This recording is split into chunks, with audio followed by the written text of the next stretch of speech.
Good morning.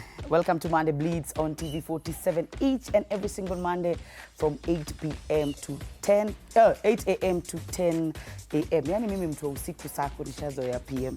But you get 2 hours of a sports talk whereby tunachapiana, we analyze everything that happening in the field. And as always, I'm not alone. I am joined by Twiga, Bibi Hippo. Freda Rocho, karibu sana. Thank you very much. Uko mzima? Niko gangari kabisa. Hapo sawa kabisa. Yes. And the beautiful Kausar, we met yesterday. Yes. How have you been? Niko poa na wewe? Niko fiti kabisa. Yeah, it was good to see you, Jana. So, man, of course, I don't know if I should call you the prophet or if I don't know which name to call you, because whatever you say here comes out to be true. Coach Banabe, karibu sana. The only person who doesn't believe in me is Mr. Twiga himself. But it's fine. It's fine. I told you, ni itakuwa ngumu. And as we speak, teams zishaanza kwenda nyumbani. Wameanza kuwa exposed na way. But wacha tuone vile itakuwa. Teams zinaonewa sana. Coach Banabe anasema teams zinaonewa sana. But before we go on, remember, we usually have a question of the day whereby you can send in your thoughts on our social media pages and, of course, our WhatsApp number, which is 0793267279. And my producer, Alan, sijui umetuma wapi hiyo question yako, of which haifunguki hapa. But you can share it with me on my WhatsApp. Remember, our social media pages is TV47 Kenya on Facebook and TV47 Digital on X. All right, and right now, the World Cup, we're in the round of 32, whereby 9 out of 10 teams qualified. But yesterday, unfortunately, another team was sent home. And this is a question of the day. Which African teams do you think will have the most impact in the round of 32 at the FIFA World Cup? Which African teams do you think will have the most impact in the round of 32 at the FIFA World Cup? Remember these round of 32. Unfortunately, South Africa were eliminated yesterday. They were beaten 1-0 by the host Canada.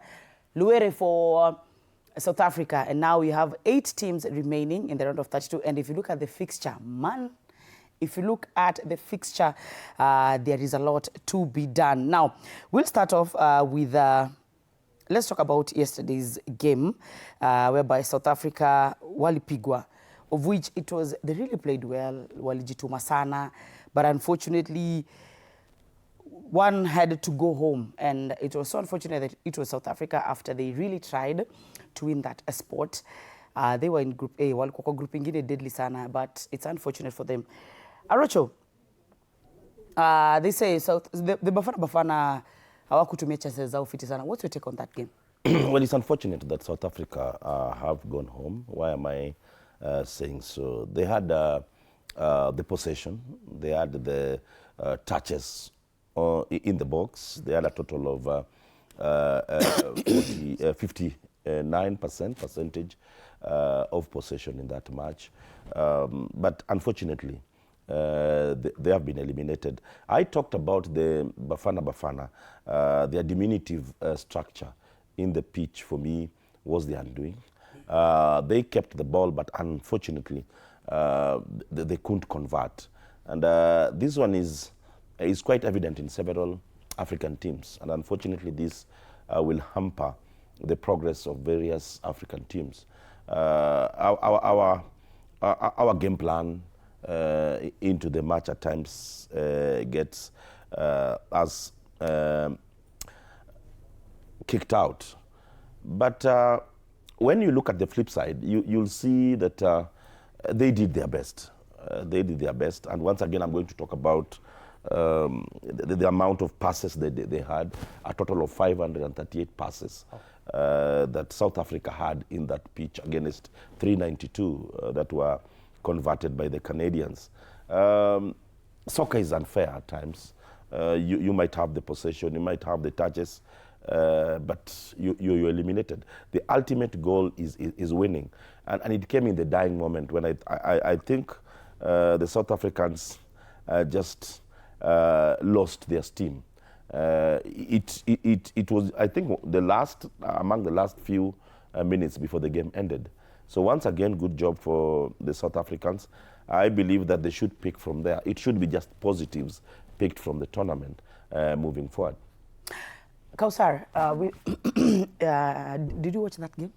we saw how Canadian fans filled the station, filled the stadium, which I think it really motivated their players. But on the other hand, South Africa had the better game, Jana. They really sent themselves. What's your take on that game? South Africa wakutumia says over enough, and we can see what has happened. Yeah, and also considering the fact that these two teams is their first time playing in a round of 32, so the stakes were high. Canada as host, we expected the stadium to be filled.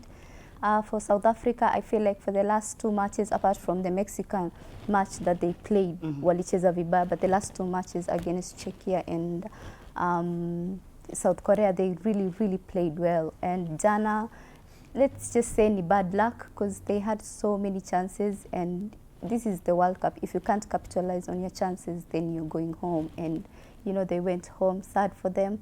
I thought that they would qualify. I feel like the last two matches, their midfielder Mpatha played a really big role, and yesterday he was missing, and we saw that. That was a big miss from them. I don't know what their coach Hugo was, you know, his tactical thinking was behind that, but they really played well. And this is where, you know, results don't matter, because, you know, the progress that they have done to qualify for the first time ever for the round of 16.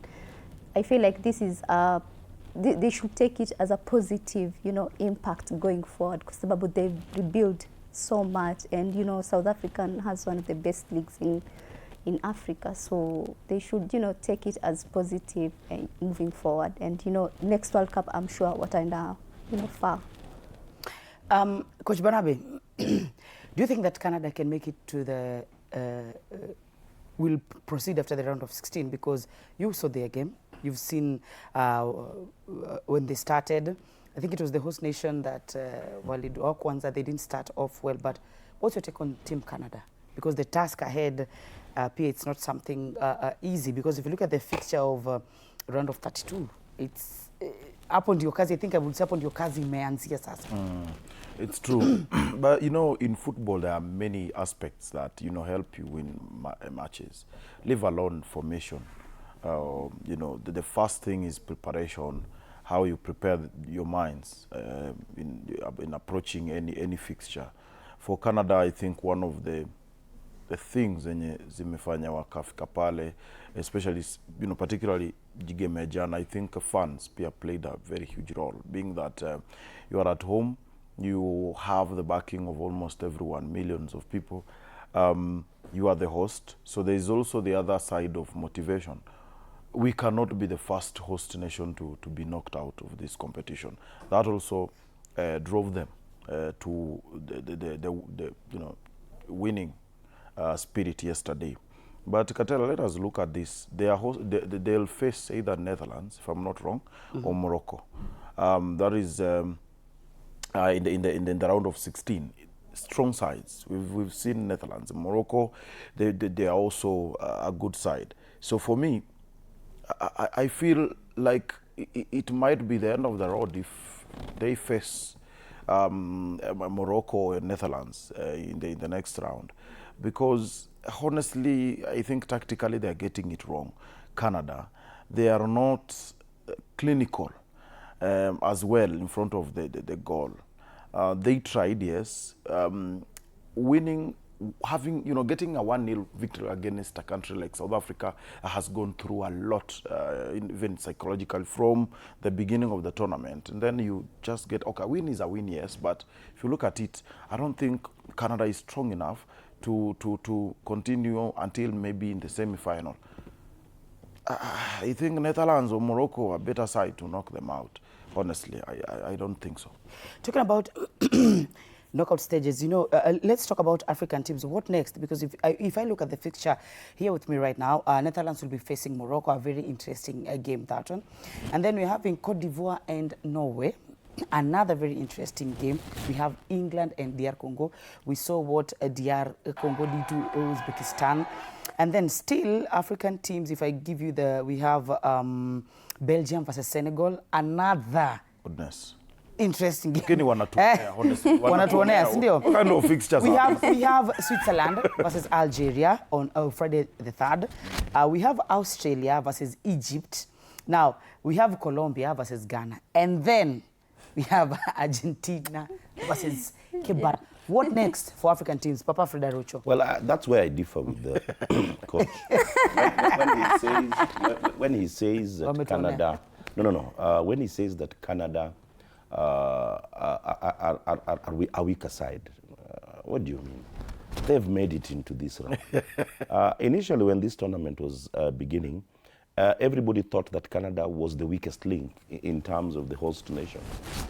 You saw the way Mexico did their qualified convincingly, one of the teams that got maximum points in the group stages.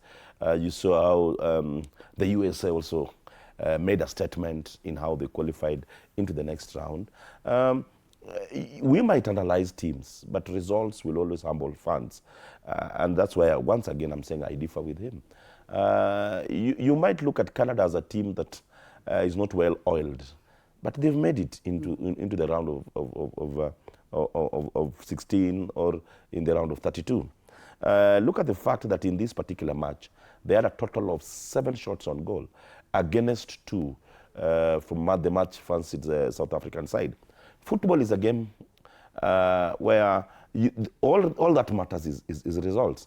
I'll once again take you back to 2002 in Doha, where the first match, I think it's normally lost in many people's mind that Saudi Arabia won the first match against the eventual champions, Argentina. But what remains in our minds is the fact that Argentina ultimately won the tournament. So the results in soccer, once again, justifies the means. Regardless of how you play, the results will only describe you. So that's why I feel I differ with him. The other point I also feel that I also differ is where, as Africans, we feel that there's some unfairness.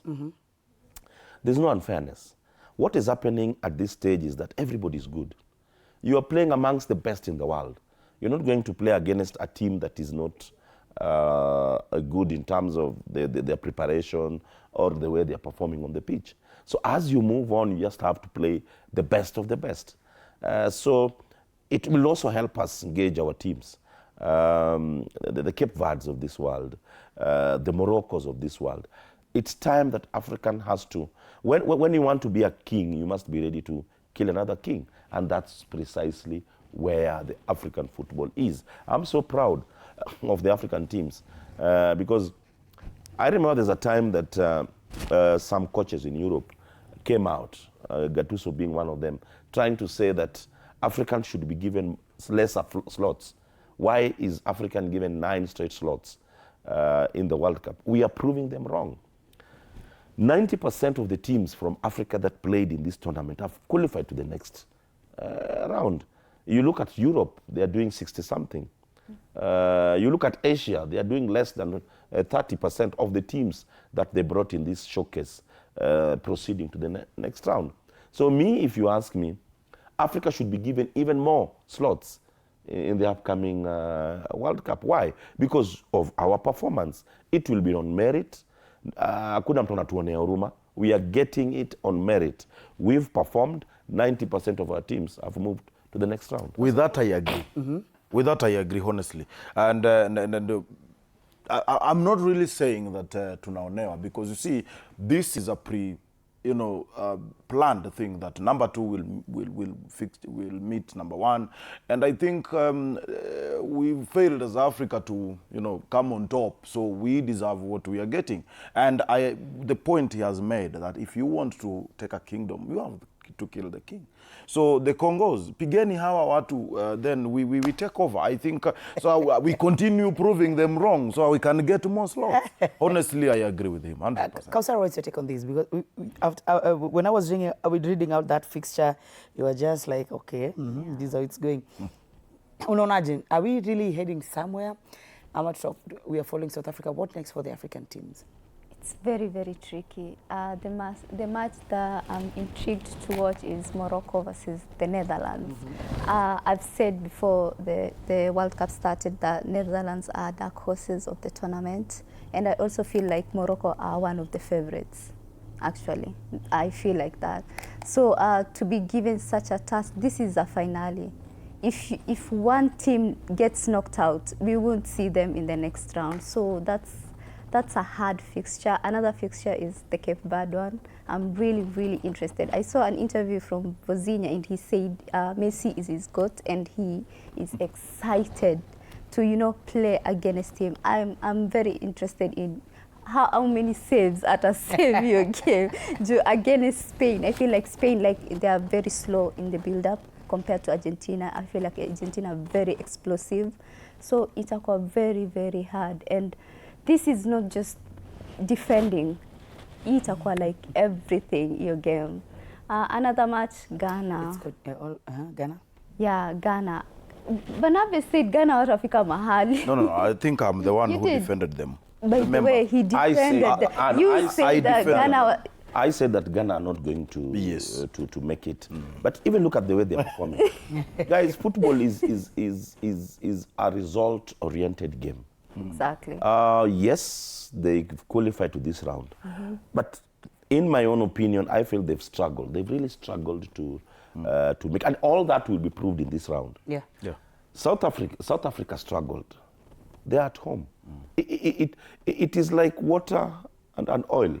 They will, the moment you put oil and water, you will have one on top of the other. Exactly. It is quite scientific, if you ask me. It's clear. Soccer is scientific. There is no magic. There is no juju. When I saw a comment from, and I liked is it Eze? Yes. Was responding to a journalist when he was asked about the African voodoo. Yeah. He said, I don't want to discuss that. Because he even asked the journalist, do you believe in that? Exactly. All these are psychological. There's nothing like juju in football. They're all psychological. It's just something that I try to do to try and gain advantage in your mind. So once again, I feel that Ghana, I have nothing against Ghana. It's nothing personal, but I feel that the way they are playing, it's one of the teams that has made the least shots. The teams that have qualified to this round, it's one of the teams that has made the least shots on goal. So you cannot score a goal without shooting. So these are the facts that I use to look down upon them. Yeah, and in Champions League, when you watch matches of Champions League, you see Mourinho winning a match with 2 shots on target. So I feel like Ghana are very so you feel underrated. Ghana will make it? They are very underrated. Against England, they played really well, and they were so unlucky they weren't given that penalty. I feel like they really deserved this. There's also another interesting game, Côte d'Ivoire, Norway. Yeah. You know what? I'm so rooting for Côte d'Ivoire. I feel like they're also very underrated compared to, when you ask Africans, number one, watasema Morocco, number two, watasema Senegal. But people are overlooking Ivory Coast so much. With Norway, I feel like the fact that they benched so many players against France, that was kuwapumzisha. That was very clever. I was talking about this with, with what Deschamps will do against Norway, but akupumzisha so many French players. Almost all of them played. Norway, I feel like that was very tactical to, give your players rest before, that match. If Norway qualifies, I will say they're underdogs. If they qualify for the round of 16, they will definitely be, the underdogs. There's also another, let's talk about even Belgium, Senegal. And if you look at these, fixture, also Switzerland, Algeria. It's a game. Sana about Belgium and Senegal. We've seen how Belgium has been playing. Do you think that Senegal can? Yeah, 100%. I'm not giving Belgium any chance. Okay. For the last 3 matches that they've played, they are not at their best. I think Literally. Senegal, the fact that, they were explosive in their last match, they needed them goals, because those goals ndio imefanya wafike round of 32, because they were fighting the likes of Iran, who also had 3 points. So this match, I'm not giving any chance to Belgium. And the fact that Senegal, the last 2 matches, against their first match against France, I feel like Waliona, like they are on the edge. they are not supposed to play like the way they were playing. You get your chance, you score. They had an early goal against Iraqi. I feel like the early goal settled their nerves and everything, and they managed to go all in and score 4 goals. So Belgium should just start packing their bags, I think. Yeah, they should start packing their bags and just go home. I'm not giving them any chance. Senegal have learned their lesson. Yeah. They started not really on the right foot, but right now I think they've settled really well in the tournament. And for me, I feel like there's a lot of talent in that team that needs to really represent the country, because all of us in Africa tunawategemea wale jamaa, and I think everyone, hata ukiuliza mtu mwenye ameamka tu ajui bola atakwambia Senegal, atakwambia Morocco, atakwambia the likes of Algeria, because they've been there. So I think wamekuwa pia under pressure because wametegemewa sana. They have all it takes, but honestly, I think it's time the likes of Koulibaly waanze ku bow out, because these guys are in a way wanavuta hii team nyuma. I think waanze kutafuta fresh blood kwa hii team, waanze ku mix structure ya team change, because too many stars ambao wako in a way worn out, according to my opinion. So they have good players, but not 100%. Baba Katela, you are asking about the future of now African countries moving forward. This is now knockouts. It's not about being given a second chance like we saw in the group stages. There was a lot of surviving, by the way, in group stage. And I think this time knockouts, anything is possible. Even South Africa's plan yesterday was to get to the penalties. At least try to get that to get it through the penalties. Tukaze mpaka mwisho. Let us defend, tujaribu. So hapa ni unaenda nyumbani. Yeah. As Yarocho said, I think it's time tuelewe kwamba it is possible for the African teams to progress. Because right now it's not about nana namaliza wa kwanza. It's about how good you are in defending, how good you are in attacking, in the midfield, progression, transitions. What are you doing? Although na feel teams ambazo pia zinatumia wachezaji wengi sana wa nje, there is a lot of advantage in terms of I mean too much of players playing outside their local leagues. Players like teams like Senegal, they have a lot of exports, a lot of talents that wanacheza majuu. I think they have enough experience to know what they're supposed to be doing against good sides like Argentina, England, because wamecheza pamoja wote. So I don't think there is really any problem. And again, when it comes to coaches, kitambo, we used to see average coaches coaching big names, but right now I think wote wako sawa. The coaches were handling these players. Kulikuwa na issues even in Egypt. There's a time wachezaji walikuwa wanalia that some players behind the scenes unapata hayuko comfortable with the kind of tactics and coaches wako now. So for me, I feel we have all it takes. African teams can do well and progress to even the final. Well, we are wishing African teams all the best in this knockout stage of the round of 32, because hapa, as right now, we know maybe South Africa wameshafika airport ama maybe wako pale kwa ndege. Lazima wakule sapa ya mwisho bwana. Wale lazima wajibambe kwanza kabla warudi. But anyway, still on the World Cup tonight, Brazil will be facing Japan, where I remember that these two teams in the FIFA tournament, they've met once, whereby Brazil won 4-1, the World Cup 2006. Now, tonight, tuone, Neymar is back, Vini ako pale. Arocho, hii game ya Brazil and Japan. Well, what's your take on that? It's going to be an explosive match. The last time Japan won against Brazil was in October, where they won 3-2. And it was after 14 attempts. Yeah. So it's not going to be any kind of overmatch. It's going to be an explosive match. I've liked the fact that the Brazilians have also been conceding very few goals. I think in the last 540 minutes, they've only conceded 3 goals. So it's just giving you a precursor of what is expected in this match. But once again, I'm going to say it. At this particular moment, it's not about how good you are. It's not about how you qualified within your region or even in the group stages. It's how you make it in that day. It all depends on how you're going to react, individual players. I like the fact that Vinicius Jr. is back. He scored a goal, and he's one of the few Brazilians who have scored goals in all the World Cups that Brazil have won. The likes of Ronaldo, Jorginho, very few players who've scored goals in every World Cup that the Brazil have won. So I'm expecting an explosive match.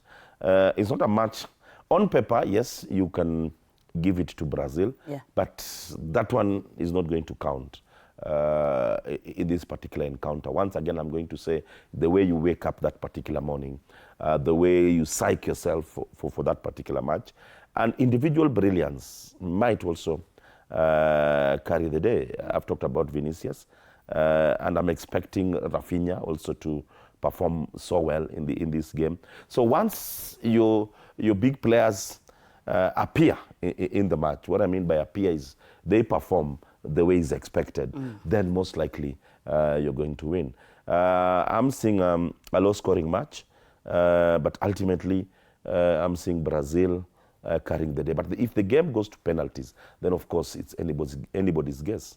Kausara, do you remember Brazil are yet to lose a single game in this tournament? And for Japan, they've had 2 draws and only 1 win over the 4-0 win over Tunisia. They drew with the Netherlands 2-2, with Sweden 1-1, that's Japan. And Brazil have 1 draw and 2 wins, 3-0 against Haiti, 3-0 against Scotland, and whereby they played Morocco, waka draw 1-1. So tonight, give me your prediction and tuongele hii game jioni. I want to see Japan qualify. Yeah, and you know it can happen. But it's I've watched. Okay, It's not on going to paper. happen. On Let's be paper. realistic. Producer, On paper. ilikuwa hiyo unipe kadi, by the way. Bwana Rada. Ilikuwa unipe kadi. Bwana It's not going to happen, It's bwana. time unampatia kadi. If you can get the red card, the yellow and the Unajua Bwana wacha kuna kwanza. wishes. After review nitaingia kwa. I like what Bernard is saying. But it's wait first Kausara malize. Ana wish. Wacha amalize. Kausara, please. No way.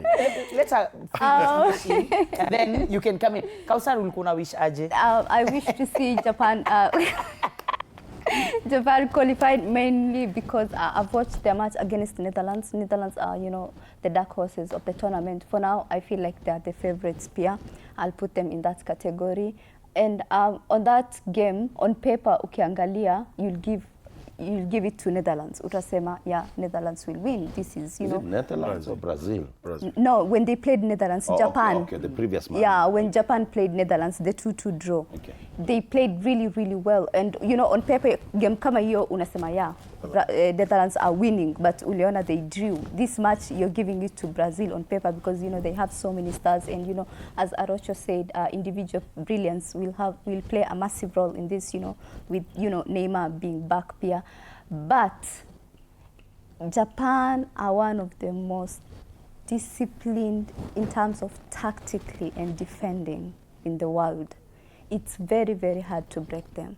And if they get a chance and score fast, will Brazil have that patience ya to break down this Japan side? If you watch their match against Morocco, when Morocco scored fast, Brazil had a hard time. They had to dig deep to get that equalizer.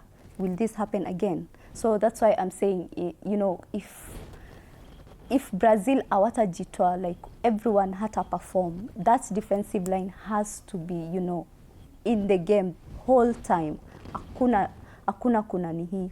maindi yako kwenda kwingine. Like you have to stay in the match, because if you give a chance for a team like Japan to score fast against you, it will be very, very difficult. And that's my only reason. Yeah. That is not. Coach Bonabe, okay. That is not. Have you finished Kausara? Yeah. Finishing. Bana, See how Japan wako happy. You know, mimi sisemi kwamba haiwezekani. You know, it's football. Let's give me a prediction by then. Nipatie prediction yako. On paper, Brazil Yeah, will for him. Japan watakaza, but I think maybe 2-1 to Brazil. It's not much, but I think Japan are going home. I've seen them play quick football, runnings, yes, here and there, but they are not clinical sana in terms of finishing. And I think this is what Brazil will use because they're good. A good attacking side, good midfield, good defense. And I think now using the wings, kidogo defense ya Japan iko shaky, na ukicheza na timu ambayo iko technical kama Brazil inakuwa ngumu Katela, tusidanganyane. Mimi, I'm not lying to you. I don't see it even going to the extra time because this is Brazil, and you saw their preparation. I think it's one of the noisiest teams ambazo zimekuwa zikiongea sana even before the tournament started.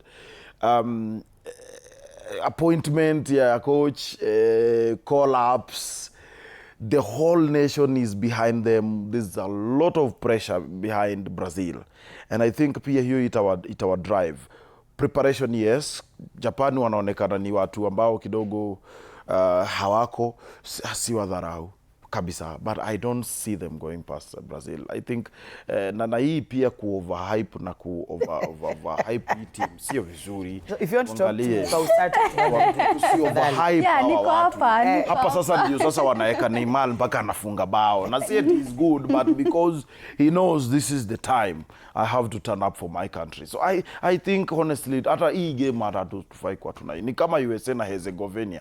I think ni vitu ambazo kidogo tunafaa ku. But don't you think that kuna teams ambazo zina surprise watu sana kwenye hii World Cup, unajua? Ni knockout hatukatai. Ni knockout, but pia as we so are like saying, kabisa brilliance like in reality to you, Coach Banabe, yes. Japan cannot. I don't see it. No. I respect them. Once again, I'll pick Coach. I'll call him to order. Why? In October, and I said it in my initial statement when you asked me about my take on this particular encounter. In October, Japan won 3-2 in a friendly match after 14 attempts. Somebody might argue that was just a friendly match. In football, the way you prepare is the way you perform. And that's why I feel that Kausar might be having a point. She's just wishing. Please, no. She's wishing. Bring me the card. She's not explaining really how. Arocha to finish. No, she's wishing, but facts are also on her side because of the match, the friendly match that they had. That match is an indicator of what is coming. I'm not saying that it's cast on stone, but the probability of Japan getting the 3 points is there. They've shown so well. They've performed so well in their qualifying into this stage. And I'll say it once again. Guys, at this particular moment, it is the way you come out of the blocks. And anybody can come off the blocks in a surprise. I will take you back once again, and I think I've said it enough times on this show. In 2002, in Doha, who thought that Saudi Arabia could beat Argentina? And when Argentina went down against Saudi Arabia, everybody else said Argentina are out of the tournament. Yeah. But ultimately, Argentina came back on top and won the World Cup. So it's a game of 90 minutes. Anybody can do anything in the entire 90 minutes. Even if unanikataza kuongea ukiitisha kadi, because do you know by the way why those cards are not here? Because you know, I've made a deal with Alan, so haziwezi kuja. Hiyo nayo. Let me say this as of course nikiongelelea hiyo. Actually, I think it is a huge advantage to, of course, yes, both sides, but for Brazil, it is a major advantage because they already know how Japan are prepared, how they play, because they've met in October, as he's saying. So I think as a team that was surprised in a friendly match, they are now meeting in a knockout. I think only 2 players for Japan one did not really feature in that fixture, in that friendly match. So I think already both sides wanajuana. It is very dangerous and risky to play a team yenye hamjawahi kutana hata siku moja. So for me, I think itakuwa advantage kwa Brazil because they know Japan is too quick, handling, releasing the ball very fast, trying to shoot from outside the box, and I think they'll contain them. Na hiyo game itaisha tu. And again, I'm saying, and tutarudi hapa, I am not seeing Japan going past. Ni leo usiku. Yes, ngoja. I'm very sure atakuwa... In the 2 teams, yes. who is that player to watch? Do you think Neymar ataweza kuanza leo first 11? Do you think Vinicius ataweza kuongeza mabao? Papa Frederico? I think big names have been flops in this edition. Okay. Other than Lionel Messi, who thank you has scored. He knows ball. Other than Messi, who has risen to the occasion, I think the likes of Cristiano Ronaldo have been a flop. Yes, he scored goals, 2 goals in the opening match, but more is expected. So I don't want to pick any individual player in this encounter because most likely they're going to flop. Yes, I'm expecting Neymar to give a good account of himself. But the moment that pressure is on particular players, on individual players, it boomerangs on them. That's why I feel it will be inserting too much pressure on an individual player. And that's why you see the likes of, if you ask me, France are doing well in this tournament. Yes, Mbappe is scoring goals, but I'm seeing more of a teamwork in that squad and not relying on any particular player. I liked the way Argentina played minus Messi. Yeah. I was so impressed. I was so impressed to see the way they were reacting, the way they were, after losing the ball, they were inverting to make sure that they cover their goal. So that is the essence of the game. And I like what the coach did. There are certain things you can only do once you've qualified in the group stages in your last match. You can gamble here and there and see how various formations work around your players. But when you reach such a stage, there's no experimenting anymore. And that's why, Katela, I'll distance myself from picking individual players. I still feel that what will work for teams here is that collective kind of venture moving into the game. But the moment you have an individual player depending on an individual player, then it is a flop. And I say it here that individual players have flopped in this tournament. And by the way, talking about our GOAT, he's humble.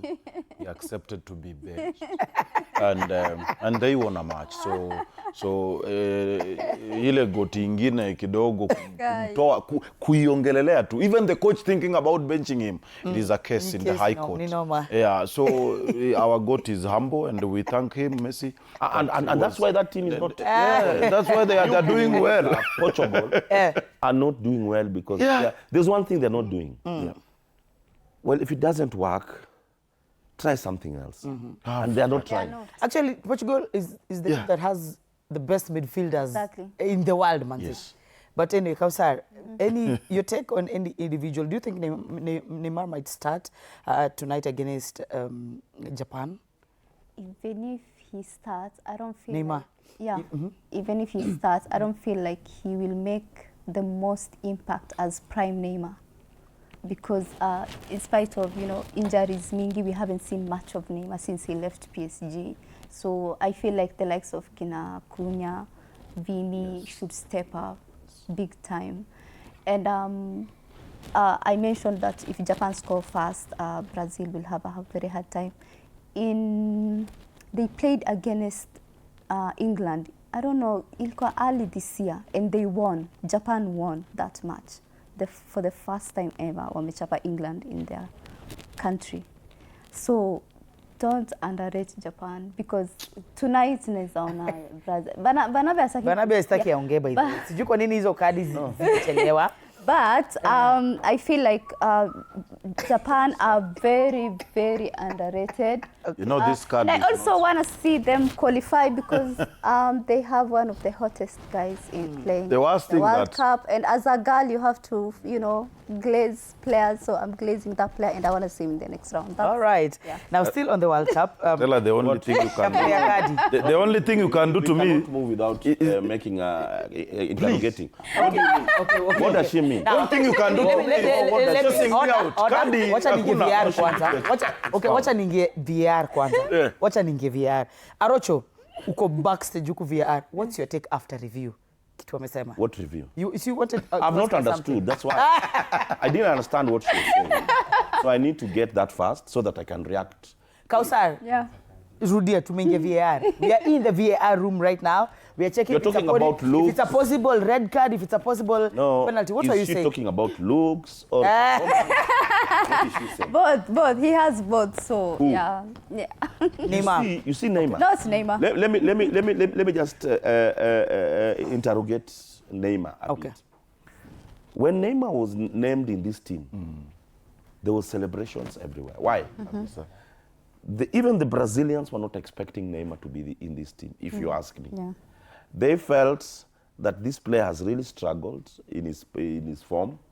And him being in this team, for me, was just a sort of a favor, if you ask me. Look at his last 8 or so months performance. He's not been performing well. Yeah. So when you expect to see Neymar performing on the pitch, then you're being a joker. Because soccer is not an event. You don't just wake up one early morning and perform on the pitch. Yeah. You must, on this stage, of course, you must have done something before moving into the World Cup. So Neymar, if you ask me, even his match fitness is questionable. So when we talk about him, I think we're just overrating him. I don't see him helping Brazil. The way I'm not seeing Ronaldo helping Portugal. And these two teams are going to suffer because of these individuals. Yeah.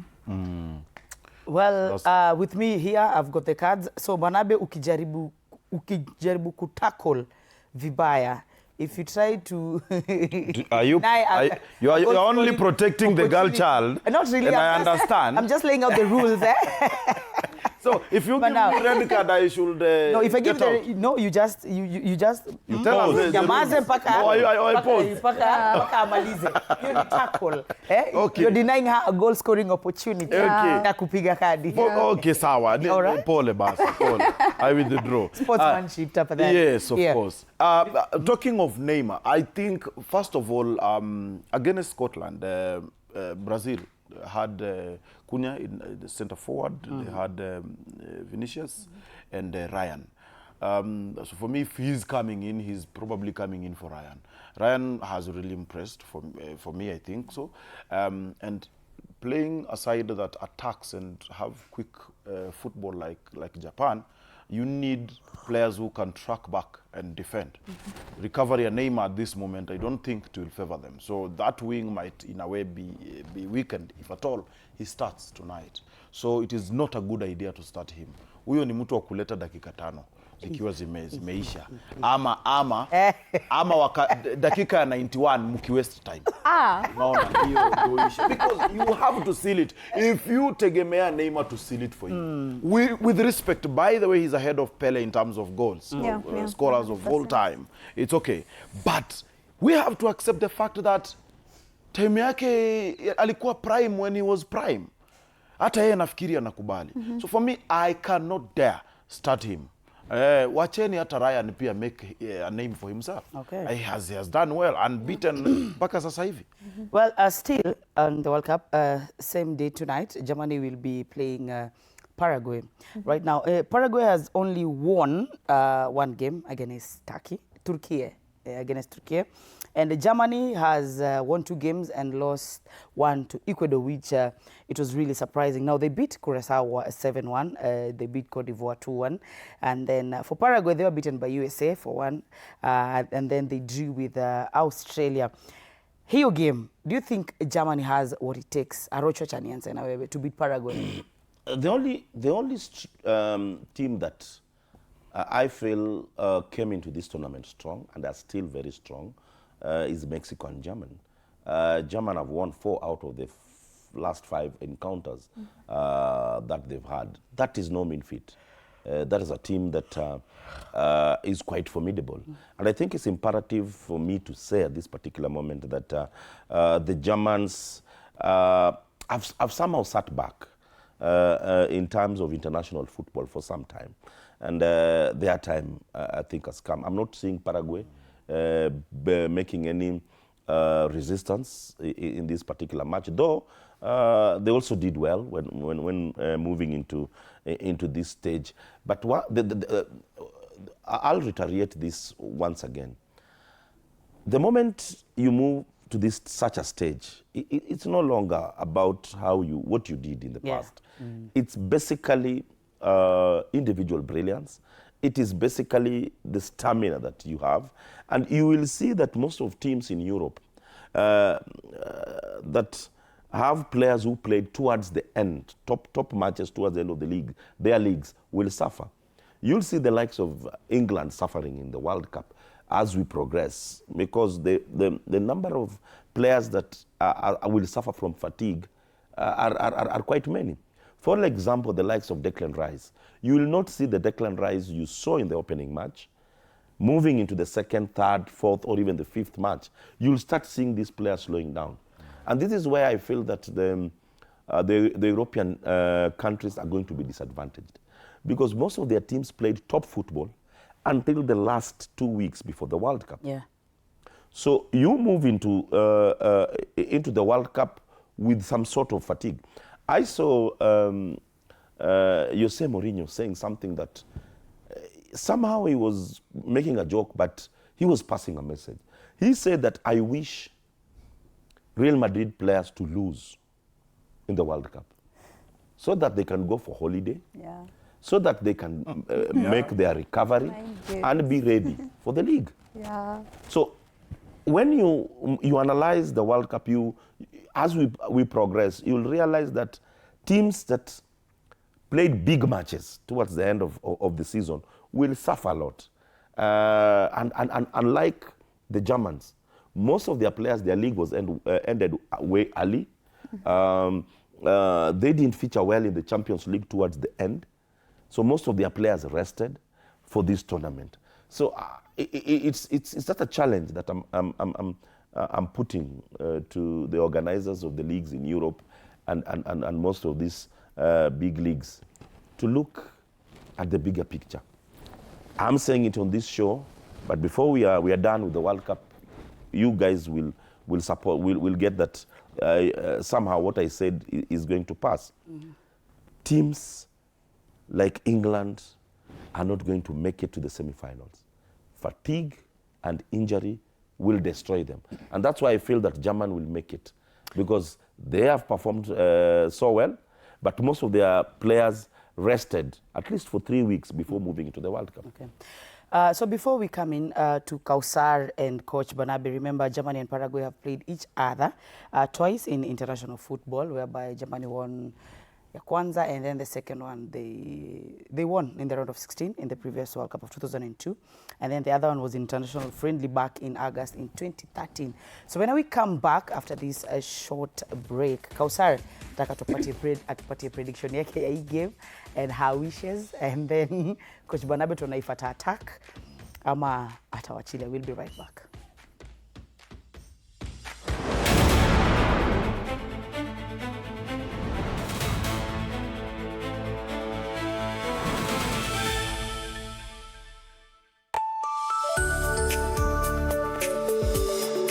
Sundays at 8:30 p.m.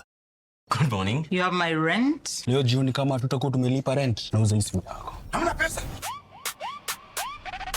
I need 3 G's to make my nails today. Sasa hivi natuhusu aje? Can I order now? Do you ship? Can I get blinking ones? Mimi nilikuwa na trade. Nimewekelea kitele yangu. Kitele yangu na trade. Ikikunyuma. Oh my God. He left me. Nitumie ni line. Uko nje kuna wifi. Why? Hi-Fi? Wait, so what do we call this dish again? I have no idea. The cucumbers are there specifically for my beauty routine. Tangulini kero umeka kwa beauty product. Na ameenda. Tunafaa tukuwe na logo yetu. Like, si ni brand already. We won't entertain divas. No. I'm not dealing with a man child. Amazing. Nishapenda hii energy. Sundays at 8:30 p.m. on TV 47. Saturday at 8:30 p.m. My father used to tell me that our hotel is the home for travelers. I guess I forgot that.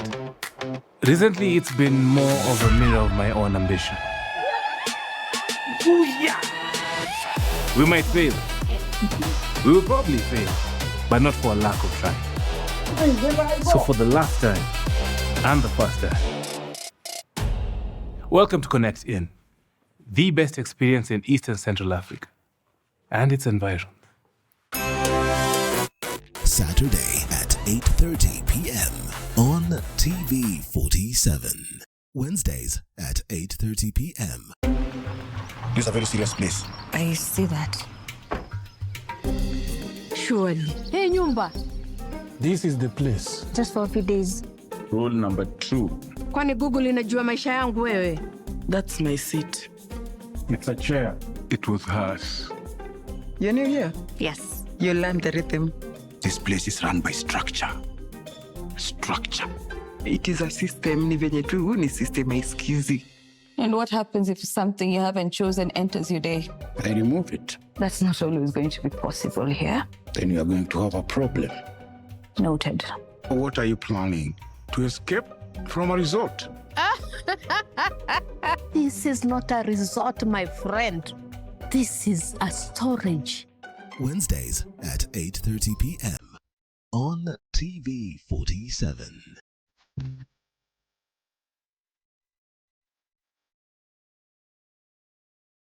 Nairobi, where the hustle never sleeps and neither do the scammers.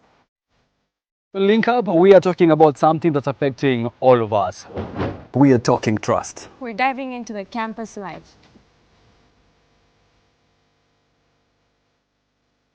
Stay fresh, stay safe. Stay linked up.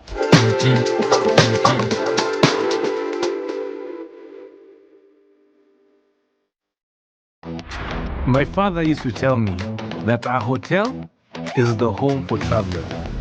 I guess I forgot that. Recently, it's been more of a mirror of my own ambition. We might fail. We will probably fail, but not for a lack of trying. So for the last time, and the first time, welcome to Connect In, the best experience in Eastern Central Africa and its environs.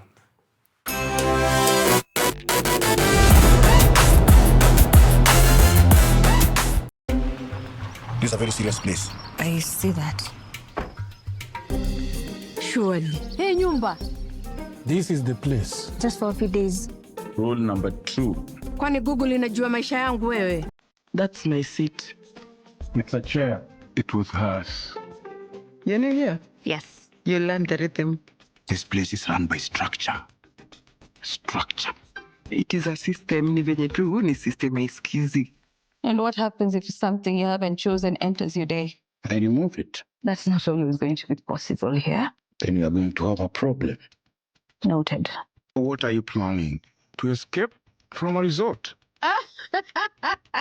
This is not a resort, my friend. This is a storage.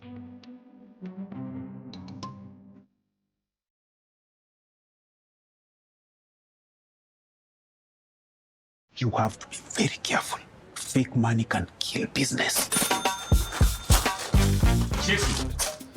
Na leo mkorada yangu. Small money, kapesa kadogo, big behavior. I only have big notes. Alikuwa anatafuta courage. Yaani nafaje kutengeneza kachumbari na manyanya zinakaa hivi? Ona kiki ni kama kiwaru. Hiyo inaitwa commitment to the lie. Amejicommit. Ndio hiyo. Mpatie. Unajua kama una mtu kitu, hata tu salamu ya kawaida inakaa kama reminder. Habari yako? Sintalipa kesho. Kesho gani when? Si kesho as in kesho ya tomorrow. Hiyo time. Zeni.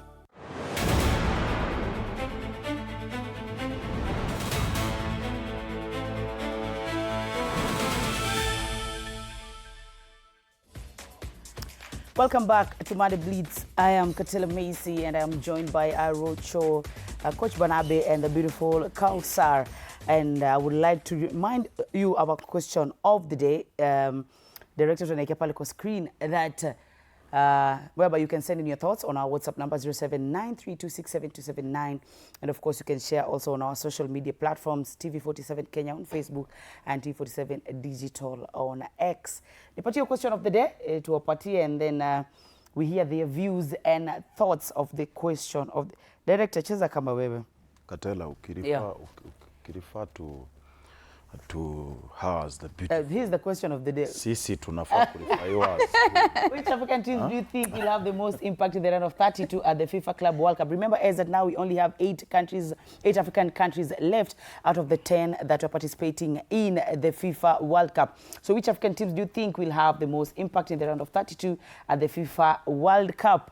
Tuendelee kuchapiana sana, and I'm really rooting for my team, Senegal, by the way. Banabe, you were saying something before we talk about Germany and Paraguay. No, I was saying if you refer to her as the beautiful Kausar, tafuta basi kitu ingine pia sisi, if it's the handsome Michael coach, something, because now mnajuana sana. Anyway, pole, wacha niingie kwa mada. A warning, the first warning to Coach Banabe, nimeingia VR, sitaingia tena. Wacha niingie. Tuingie kwa hiyo game ya Germany and Paraguay. Pole ref. Hizi wanawaita FIFA. Okay. Yeah, I think Germany, honestly, on paper they look good, and I think they will go through because by the way, philosophy of Germany is about pressing, is about playing collectively, and I think I've seen it. I saw it in the first match when they won 7-1. This time round, of course, Ecuador surprised them. Ecuador is not a small side, but this time round they are good in knockouts. They are 4-time champions for World Cup, so they know what it means going into the knockouts. Preparation matters. I think the likes of Kina Havertz are good in competitions like this. So for me, I think it's an opportunity for them to go past this stage. The likes of our very own Rudiger are good because kidogo injuries zilikuwa zimeanza kuingia, but nafikiri iko sawa, and as my colleague said, bwana Rocho, ni kwamba ligi yao iliisha mapema kidogo. They had enough time to rest and kumeza mate kidogo. So for me, I think they're fresh. Ukiangalia pia game yao ya group stage pia iliisha a bit early, so wamepumzika kidogo. I think they will go through probably 3-1 against the rival. 3-1.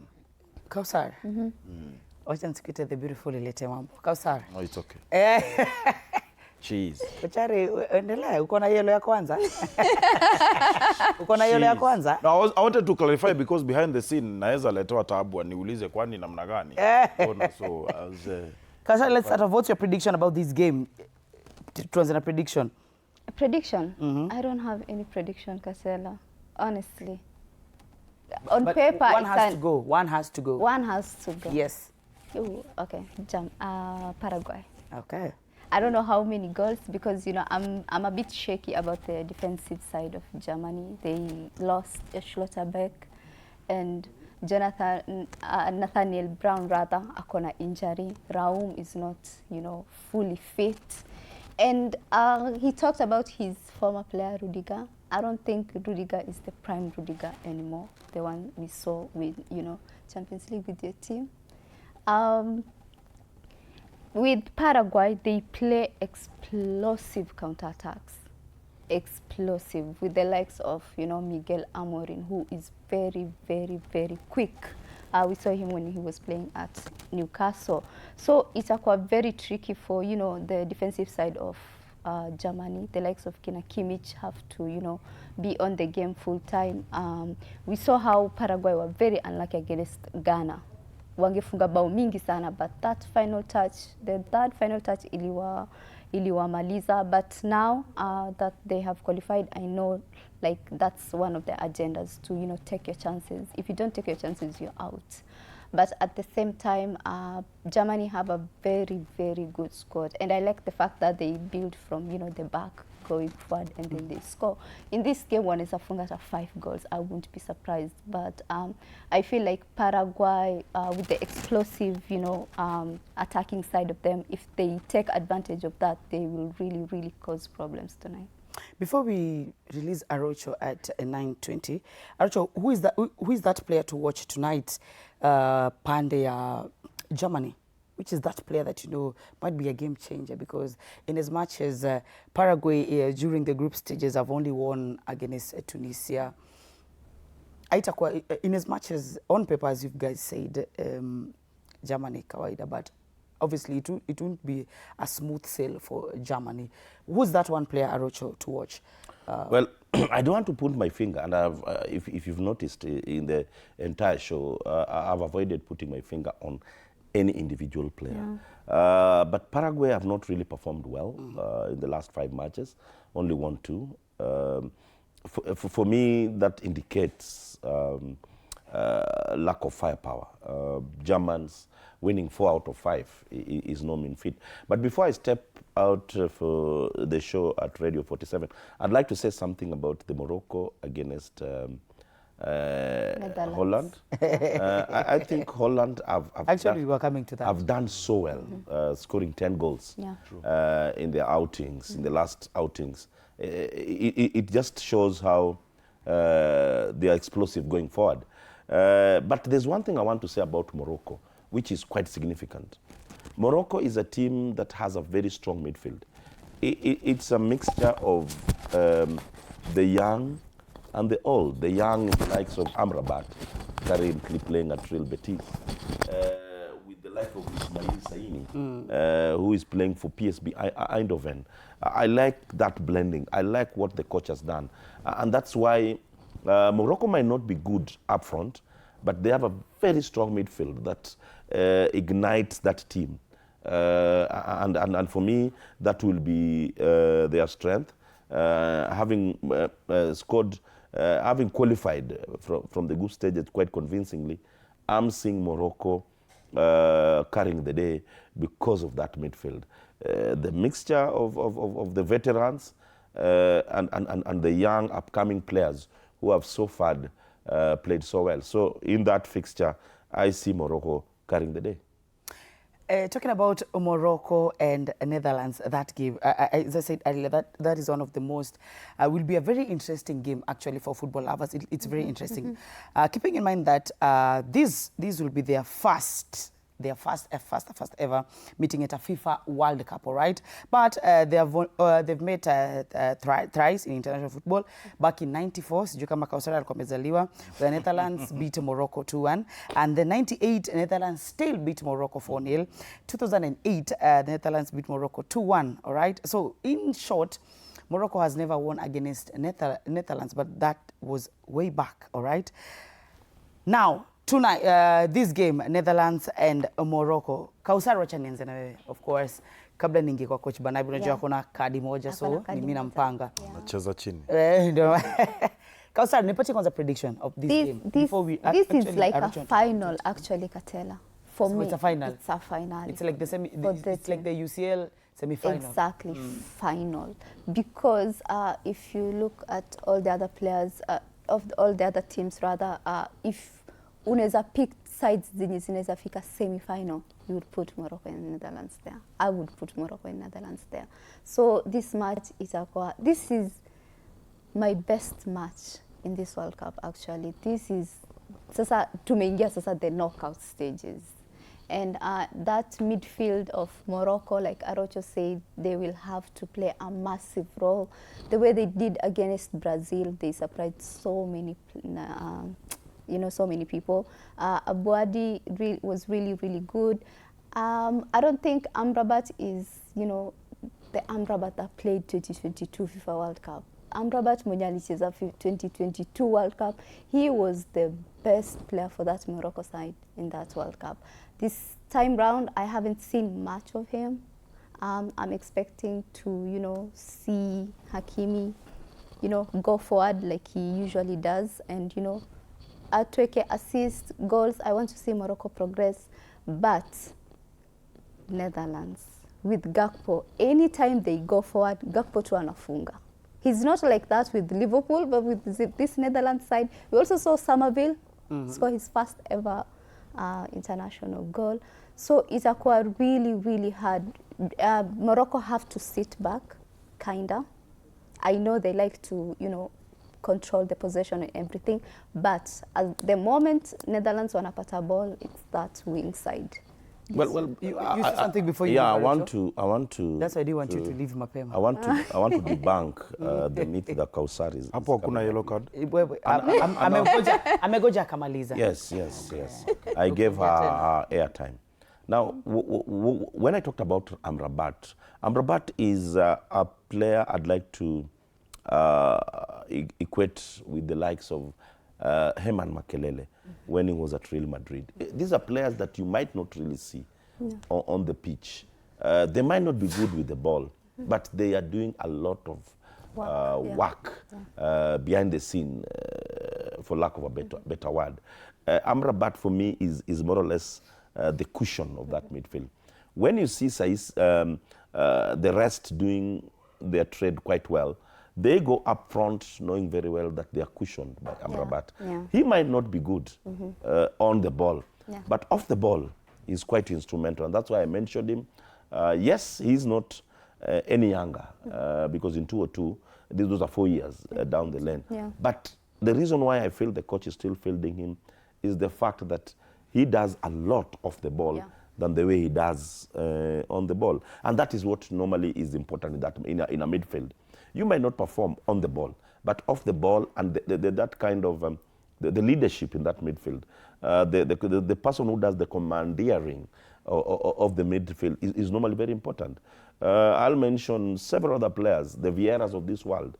He might not be quite good with the ball, but that leadership and that commandeering kind of element in him is what counts, and that's why I feel he's still quite instrumental in that midfield.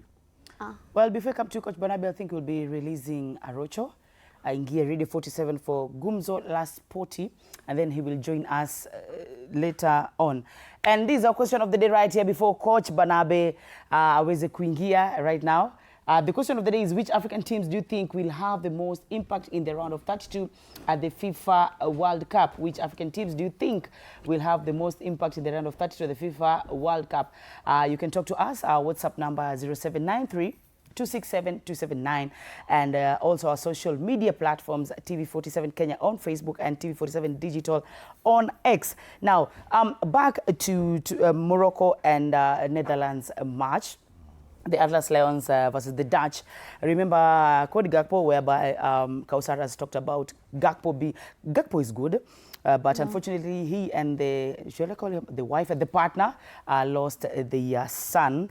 And now having this heavy task ahead, Coach Barnaby, mentally, unajua pia football, mentally, you know, it's something that is really key when players are on the pitch.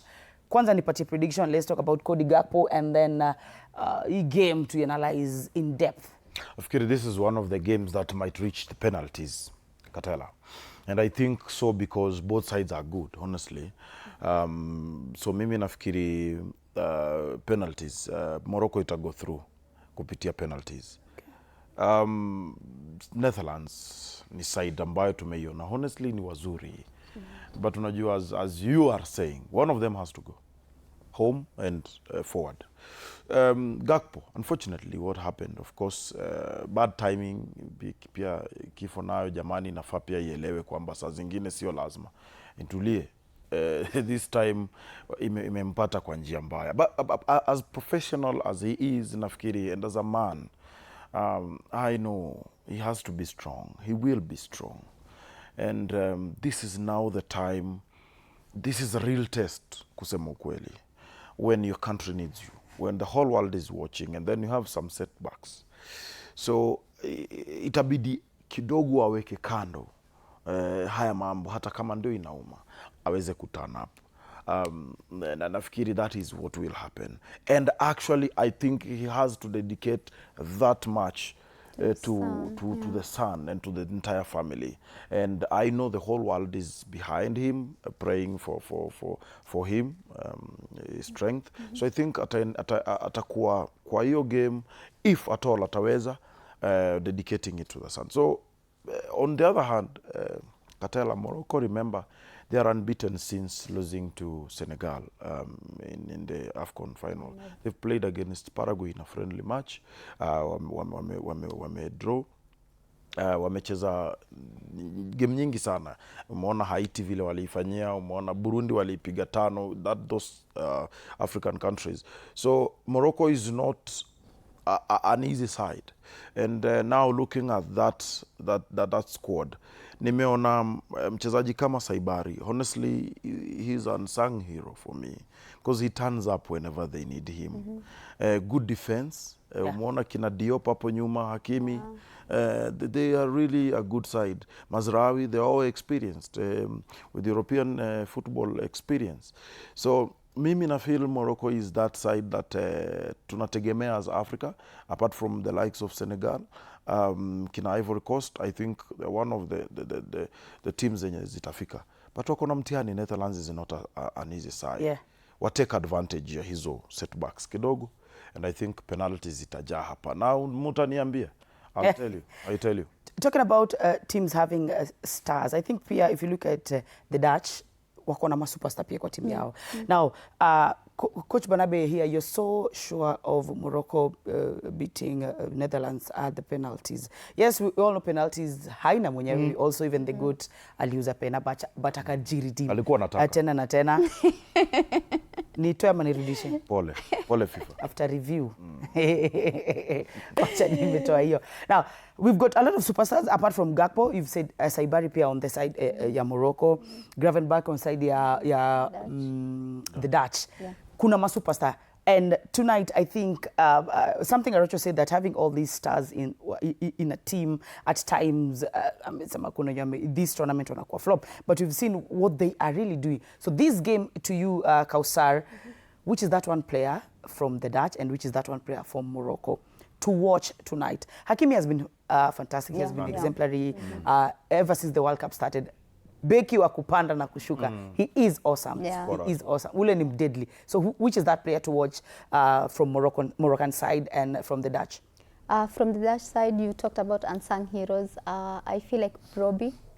Brobbey, he is so good. I mean, akichezea Scotland, we were seeing him, he was scoring so many goals. But this World Cup, I feel like he is one of the most unsung heroes for, the Dutch side. Tumezoea, the likes of Gakpo, Gravenberch, Kina Samavel. But Brobbey really, really impressed me when he scored kwanza zile 2 goals that he scored. So I feel like he is one to watch. He's a striker. He knows how to pick his positions. He likes to drag, defenders back. Mentality ya Gakpo, talking about that, I feel like, losing your son is not easy. So I feel like maybe atachezeshwa ataanzishwa maybe. Mentally, maybe he's not okay, or maybe he would want to, be strong and dedicate, like Coach Banabe said, the goal to, his lost son. It's a really, really tough match in that midfield. Gravenberch, I don't feel like amecheza poa this World Cup, the way, like his level, the way I'm expecting, his level ikwe uko, but maybe this is the match for him. In that midfield for Morocco, the 18-year-old Abouadi, he has to play like he did against Brazil. He has to. And Amrabat, with that leadership in the midfield, I don't feel like Abouadi angecheza like poor without the mentorship, leadership, and experience of, Amrabat. So that I feel like they really, really complement each other. Apo nyuma, like Coach mentioned, they have really experienced defensive line. So that will come in handy, Pia. I don't feel like it's end up penalties. I feel like they will settle it in the 90 minutes. And, you know, I'm praying. Oh, you want Morocco. You're rooting for Morocco, right? I love Morocco. Yes, That's my team. Kochare, nimeshikilia tu nataka kushinda hata ni case. Nina change. No, nime change tu side. Which is that player to watch tonight? Ingekuwa ni wewe ukikaa chini na kitabu yako like tonight I want to see these how perform. Well, you know? Shida Morocco watapata as I come to that ni kwamba anyone can score in that Netherlands. Even kina Van Heek, they are doing Van Dijk, I mean, Mahedi. Yeah, but unaona sasa hiyo ndo tu shida.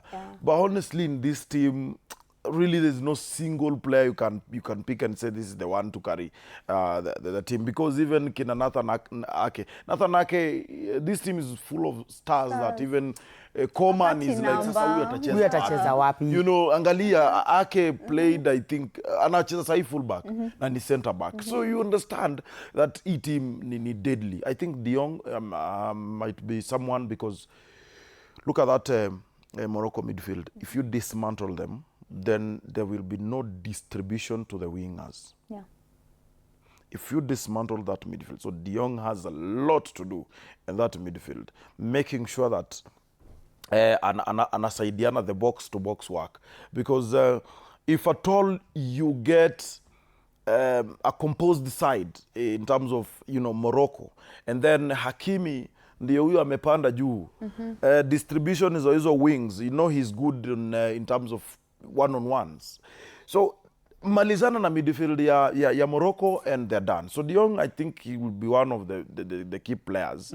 I don't think maybe he has been really the best, but in this particular game, Katela, I am talking about those players sasa wenye watakuwa na kibarua kikubwa. And of course the likes of Nathan Ake, because now containing someone who is really fit in the name of Hakimi sio rahisi, kwa sababu Hakimi ndio route anatumia. Anamjua vizuri na itakuwa ngumu. So Ake lazima step up, De Jong lazima step up.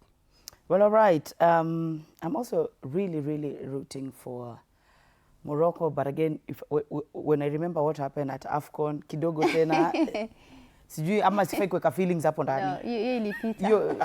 You know? Because my team, Senegal pick on mtihani, neza taka sana waendelea, and then they were like, we are the giants of Africa. But anyway, now let's talk about the battle of the golden boots. Manzi watu wanapiga mabao. And Mbappe anapiga, Messi anapiga, Dembele hat-trick, Ronaldo. Pole. Mimi ni but can red card the stats red card. Tuone yani these Haaland, you know, golden boot. Mimi ningeulizwa, I would love to say someone, but I don't want to talk about it in depth. But I would really love to have the graphics palette so that we can discuss the one who's leading, and then we see how wanakimbizana. It's tough. Goals are being scored in this World Cup. Actually, even having a team, unaona USA imepiga Paraguay 4-1, unaona Germany ilipiga Curacao 7-1. Now, kama kawaida, I'm a very good, my very good GOAT. Lionel Messi is currently leading with the 6 goals. Lionel Messi from Argentina. We have Kylian Mbappe, France, with 4 goals. Who are tying with Dembele from France, 4. And then we have Vini, Brazil, 4 goals. And then Erling Haaland for Norway. You know, Norway will be playing Senegal. You know, Norway will be playing Senegal. Bado a tough task. Messi, I think, ataongeza mabao game yake because they are facing Cape Verde. Kylian Mbappe and Ousmane Dembele, wote ni wa France. I think their coach right now anafeel vizuri sana having 2 players from his team racing for the golden boot. Kausar, tuseme tu kweli Messi obvious ataongeza mabao. But sorry kukata, mbono naona Messi ataongeza mabao. Mimi naona Cape Verde inaweza jitahidi na kumshika. Focus yao ni kama I think focus ya hiyo defense. I think you know why? Focus on Messi. We've seen technically and tactically we've seen how Cape Verde are playing. Ona Messi ni slippery. Sure. Messi utamgoja might cause penalties by the way. Yeah, true. Messi can score from any angle. Unajua he's Messi ni Messi. Messi is very Messi. He'll find hapo tunakubaliana. So trust you me, in as much as wanaweza mshika, ule ni Messi. Messi akona speed, Messi kila kitu Messi ako nayo. Yes. Anaweza funga. Nobody wouldn't want to have the golden boot. And then I think this is his last World Cup, which anaweza taka sana pia kutoka na unajua. So I am, in as much as I love African teams, but hii game ya Argentina na Cape Verde, sitaki tudanganyane. Let's not lie to each other. Let's not lie to. That's a smooth sail for Argentina. We've seen how they are playing. On the other hand, Kylian Mbappe, anaweza taka pia kwa that guy who has scored more goals for his team back at home. But we also have Dembele. Tuliona kitu alijuzi when they marked Mbappe, Dembele came in na ubaya. In Team France we have akina Bakola pia. Yani anybody can score, but the title is very tight for Vini. If they will be knocked out, if they qualify the round of 16, trust me, Vinicius atafunga. They'll really want this. Wacha nianze nawe Kausar. Hii race ya golden boot. If we look at, actually, when you're talking, nitakuwa nataka kuwasomea the fixtures, all right? Yes. Now, for Brazil, tumeshasema they're playing Japan, so anybody can score in that game tonight. Lakini, trust me, Vinicius Jr. will really want to score. And then, for Norway, Haaland is there. Tumeona pia anakimbilia. For France, they are facing Sweden. Yes. All right? Tujui kama Gyökeres, I don't know why I'm not seeing Gyökeres. Please. Mahali, pale, I'm not seeing him. We're talking about players. We don't talk about upcomings. Respect the champions of England. So, upcomings. Kausar, hii race ya golden boot bana. Itakuwa high. Like, if it's one thing niko interested na this World Cup ni the Golden Boot Award. We completely ruled out Dembele, but it took him 30 minutes to score, 3 goals. And, kudos to Olise. I feel like Olise is really, really carrying them. Already amefika 4. Haaland, come on. Haaland ni goal scoring robot. Like, he will score. Akiwa spokwa, he will score. Messi, kudos to Messi. He is really, really showing why he's one of the GOATs. 6 goals. Okay. And also the fact that, alikuja the last match na akafunga. People were talking, wakisema, this Argentina side are really being carried by Messi. But, as a collective, they showed that, wanacheza as a team. I also felt like, Messi is carrying them. I haven't seen much of, kina Enzo, McAllister. I'm really happy for Lautaro Martinez. He finally scored, like, really, finally, amefunga. Mbappe, I feel like Mbappe atachukua the golden boot. I feel like he is so ambitious in his personal records and he would want to break that record. He's only 27 years old. Atafikia Messi, of course. Messi atafunga against Cape Verde. On paper, it's very easy for Messi to score. You also mentioned that Messi will not wait for the ball. He will go for the ball. He will score from anywhere across the pitch. And he also likes to make those passes enye hata uoni kwenye imetokea. So si kama like Spain venye wali struggle against Cape Verde. Dembele,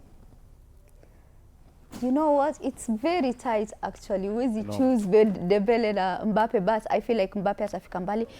And also considering the fact that they are one of the favorites, Mbappe will take it. For Norway, I don't feel Erling Haaland atakuwa na mabao mob because I feel like they will struggle along the way. Wanaweza toka against Senegal.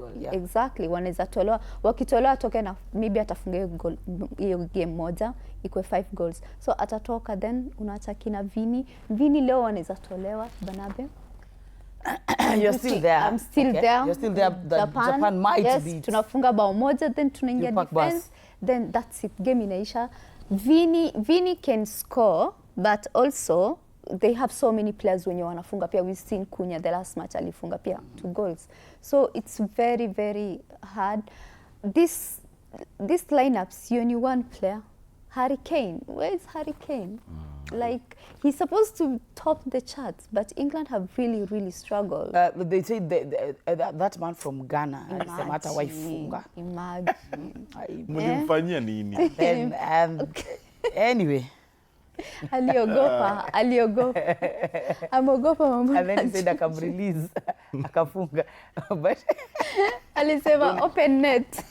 Don't be surprised, guys, if we get joint top scorers this season. Joint. Yeah, we can. Two top scorers. Okay. Yeah.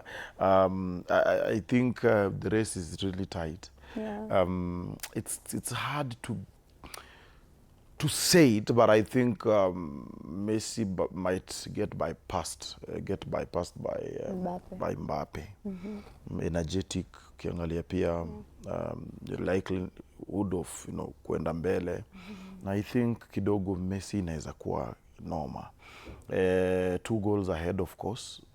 Hata asipokuwa top scorer Katela, he has proved that he what he's worth of. I think Messi already ashawaonesha kwamba wacha tuweke kando mambo ya ugotu wala nini. I think he has showed us that he still got it. So even if Mbappe na feel shida itaingia kwa Mbappe na Dembele.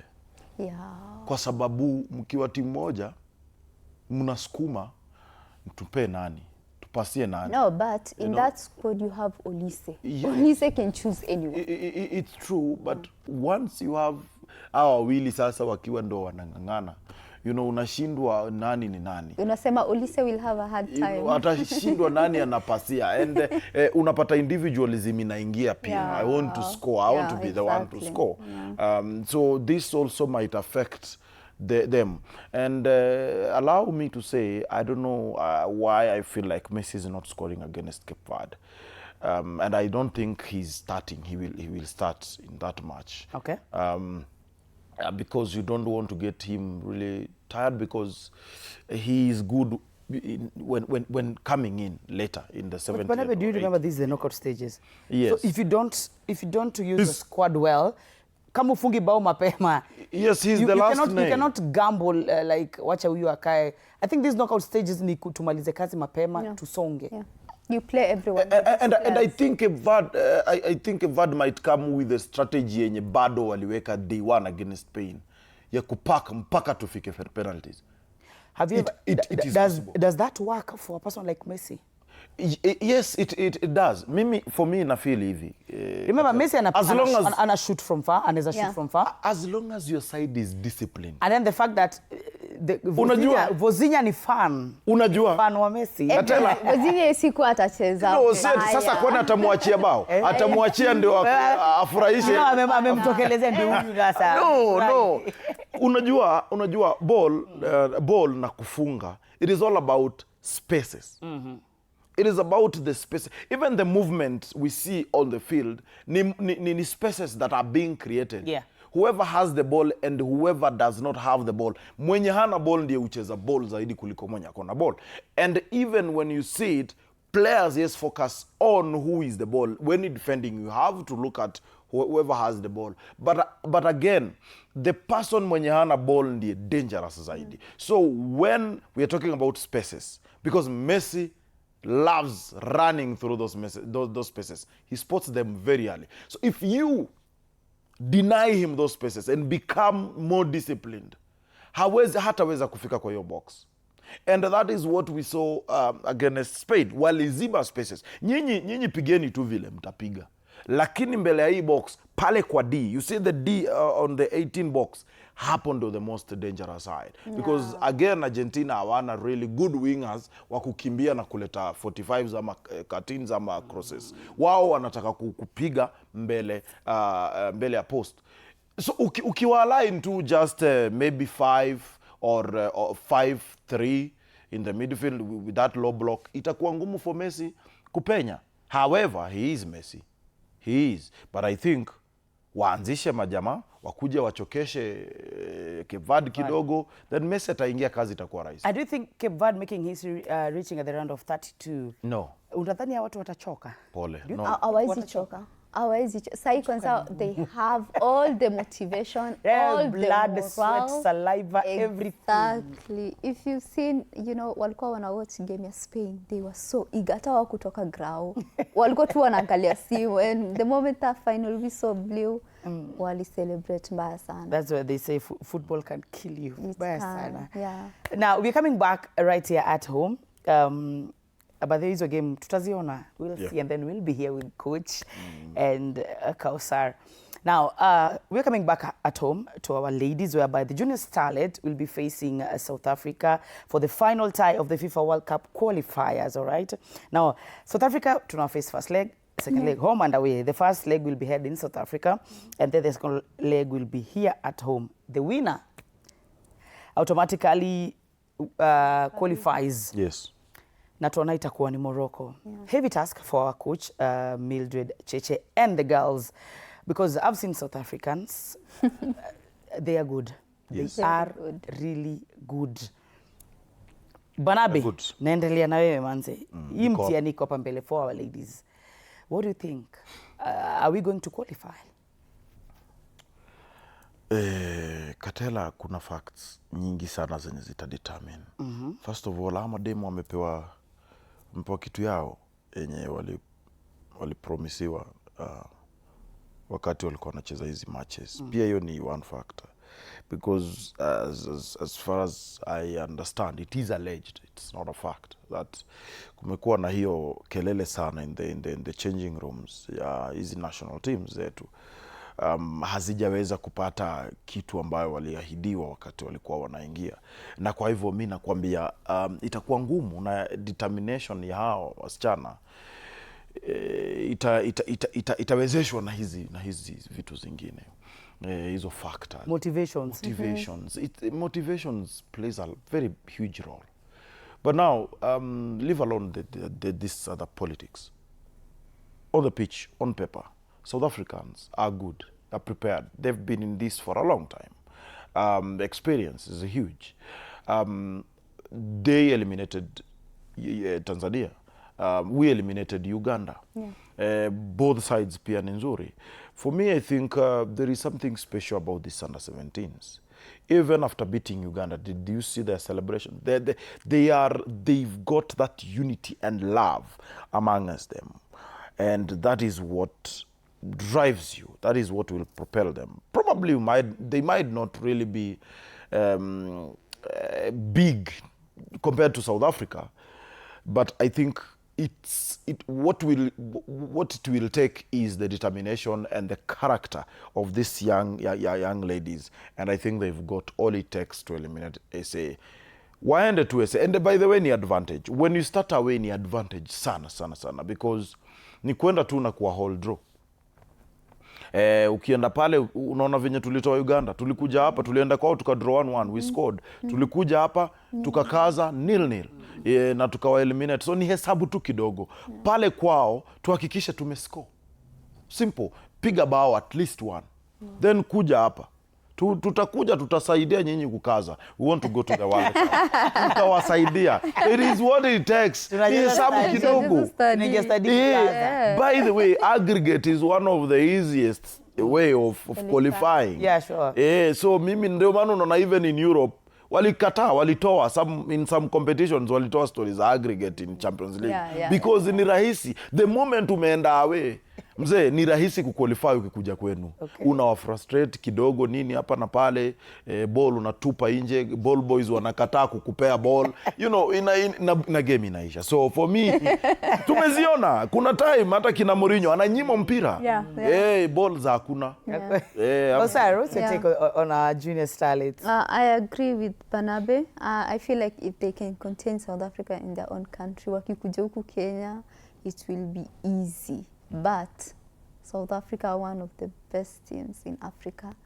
Wanaweza tutandika 5 and we come back. But we got to 16. Ilitolewa hizo goals. Ilitolewa. But I believe in Mildred Cheche's ball. I feel like she's playing one of the best, tactical teams in, the Junior Starlets. Wanacheza poa sana. Against the Ugandan side, we missed so many chances. Tukicheza Nyayo, I was in that match. We missed so many chances. Yeah, sure. I feel like to capitalize on our chances, that should be, Cheche's thinking, to capitalize on our chances. And we score. If we get a goal away in South Africa, that will be massive. Na wakikuja huku Kenya, venye coach amesema, tutawasaidia tukaze kabisa kabisa. Tutacheza hiyo stadium against Uganda, hatukuwa wengi, but against South Africa I'm hoping tutakuwa wengi. These are qualified, these are decider. This is we have to qualify. These girls wametoka mbali sana. Wametoka mbali sana. And you know, the behind the scenes talks, you know, the federation should, you know, look at that. Inawapa boost, inawapa morale. These are girls who wanajituma. Imagine qualifying. We also what motivation did to Harambee Stars during CHAN. Exactly. So I really think also the girls need this motivation. Yeah. Kidogo tu pale hao bado ni under 17 hawajajua mambo mingi bado. Kwa pata kidogo wanaweza furahi mbaya. Now we are wishing Coach Mildred Cheche and the junior Starlets all the best as they face South Africa and the FIFA World Cup qualifiers now still here at home. Let's talk about, it's 27 days actually to the WAFCON that is happening, all right, whereby Harambee Starlets, the senior team, is in the group of death. Manze, that group is tough. That group, Senegal, Morocco, Algeria, and Kenya. Imagine. It's not easy. And then Coach Beldin Odemba has been with the team, but there has been a lot of questions as to why some of the good players are really missing out in the squad. I don't know if they'll be called up this time because it's only 27 days it's on to the WAFCON. The likes of Corazon, you know, she's, I don't know, sijui kama anaweza ito last minute ama itakuwa ni aje. Because you saw there was a time when Harambee Stars, sijui alikuwa anacheza na timu gani, Cheche alikuwa kwa ndege usiku. Imagine. You know, so we don't know if, because we really need this lady hapo katikati, we really need some of the players. But let's talk about this. Can Harambee Stars make it past the group stages? Kochari, in group stage tuko na Senegal, wazuri, we've got Algeria, we've got the host Morocco. Yeah, but I think only Morocco ndio wako kwa top 10 ranking. I'm looking at it right now, and I think Morocco ndo nafikiri wako wazuri. Ukiangalia Senegal hawapo. The top ranked kina Nigeria, hawa ndo wa deadly, the South Africans, and that's why tunasema under 17 zitakuwa ngumu. But I think we have that opportunity. Wakenya msidanganywe kwamba uwezo ama jina la timu kama Senegal upande wa wanaume ni the same na upande wa wanawake. But although the philosophy, they've the invested, wameinvest sana kwa timu zao za madem, you know. It's true, but we've also seen them before, and I think right now, let us not even talk about the opponent. Let us talk about ourselves. Kenya, the progress 2 years back. Ukiangalia from 2024 to today, there is a huge progress, and I give congratulations to the current regime, President Hussein and the team. They've tried really to give the space kwa wanadada, hosting the FIFA friendlies. Ilitupatia pia a huge boost. We saw what we are lacking professionally, playing against good sides like Australia. I think tuliona what we can do. So for me now, coming to the continental showdown, I think it is possible. Kitu tu muhimu ni waache tu siasa. Kuna tu siasa twingi tu chini ya maji zenye hazihitajiki. Sijui huyu hajaitwa, huyu hakuitwa. Kenyans, it is now done. The coach has called his squad. We now have a squad that is going to represent Kenya. Let us back them. Let us support them. Let us now shun from, you know, the politics around. Sijui mbona huyu. No, wacha tuwa back. And I think tactically we can do it. Ni president tu amke aseme kamilioni kamoja kwa kila win. Alafu one. Watafanya mambo. Kamilioni tu win 1 million. Hivyo. Before Kausar comes in, let me ask you, Coach Banabe, when you say some players story politics right now. Yes, we are supporting the girls. During the FIFA series, we saw the likes of Dogo. Dogo is not a midfielder. It's not. She plays good, yes, but she's not a midfielder. We really lacked Corazon hapo katikati. So you can imagine in this group stage having Corazon hapo katikati, Dogo ako huko wing. Don't you think kitu kizuri? And for people to come in and question the coach as to why we are lacking some of the best players in Tanzania, Kenyans who are playing in the top league, top teams and the top league in Tanzania, who are not in the national team. Ni kama wewe ni kuje team yako, umeambiwa ni aje coach, give me 2 best scorers in your team, and then uniachie top scorer wako unichukulie mwenye anamfuata. Do you know you have a question to answer? There is a lot of things that coaches look at when selecting players. Okay. Selection, your provisional squad, and the starting lineup. Let me tell you something, Katela. I've been there as a coach in touchline. There's a lot of things that happen in that dressing room, on the training field. There's a lot of why do you think players like players like the likes of Kinyanjui, they were called to the national team, and then later you've never seen them again? Why? Is it because they don't know how to play or what? No, there are a lot of things. Attitude, relationship yako na wachezaji wengine. The coach, you might be an excellent player, but there's a lot of things that coach lazima angalia. A negative side, moja tu, enye itafanya, iyo game enye wewe unachezaga, huyo coach atakuacha nje. Atakuweka nje. Kwa nini? Kwa sababu utapata, Corazon is good, okay? Sisemi kwamba that is the situation. I'm just giving an example. She is good. Honestly, she is. But utapata there is something that is keeping her out. Ni vile, it cannot maybe be said publicly that this is what happened. But mimi, I support a coach's choice. And I feel that this time round, need to support tu wasichana. Because when Dogo played, by the way, alifanya vizuri, alicheza vizuri sana. The other one before, because nimeona mkono, najua iko jambo. Unaweza kuwa wewe kwa mfano wewe ni defensive midfielder, CDM like Corazon. You are good in passing. You are good in ball control, but you are not good in recovering. You are not good in winning the balls, the duels.